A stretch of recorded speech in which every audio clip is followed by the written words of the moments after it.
Sir అసలు BRS లో ఏం జరుగుతుంది? కవితని సస్పెండ్ చేయడం ఎంతవరకు కరెక్ట్ అంటారు? ఇప్పుడు కరెక్ట్. ఎందుకనండి? ఆమె కరెక్ట్ నిజ విషయం చెప్పేసింది కదా. ఆ, దీంట్లో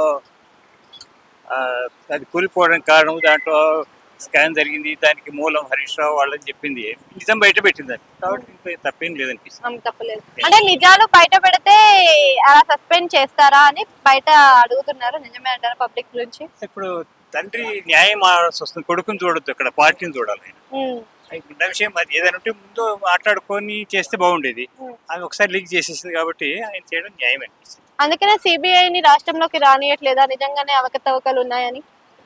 కావచ్చు ఉమ్. కావచ్చు. అంటే ఇప్పుడు ఆమెకి మొన్నటి దాకానేమో లిక్కర్ స్కామ్ అది ఇది అన్నారు.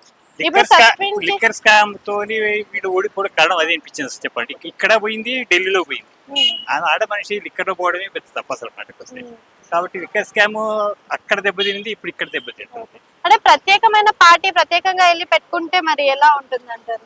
ఆమెకి పార్టీ పెద్ద సక్సెస్ కాదండి. ఓకే. అంటే ఇప్పుడు మన వైఎస్ఆర్సీపీ కాంగ్రెస్ పరిస్థితి అయినట్టే అవుతుంది అంటారా మరి? ఇవాళ 12 గంటలకు ఆమె ప్రెస్ మీట్ ఉంది కదా, అవును. దాంట్లో కరెక్ట్ తేలుతుంది అసలు. అంటే మళ్ళీ పార్టీలో చేర్చుకునే అవకాశాలు ఏమైనా కనిపిస్తాయి? అది కుదరదు, ఇక కట్ అయిపోయింది. సంబంధ బాంధవ్యాలే పోయినాయి అని చెప్పవచ్చు అంతే. అటు అన్నతో గానీ, తండ్రితో గానీ, పార్టీతో అంత. తండ్రి కోసమే నేను ఆవేదన పడుతున్నాను అని చెప్పింది కదా. తండ్రి బిడ్డది వేరు.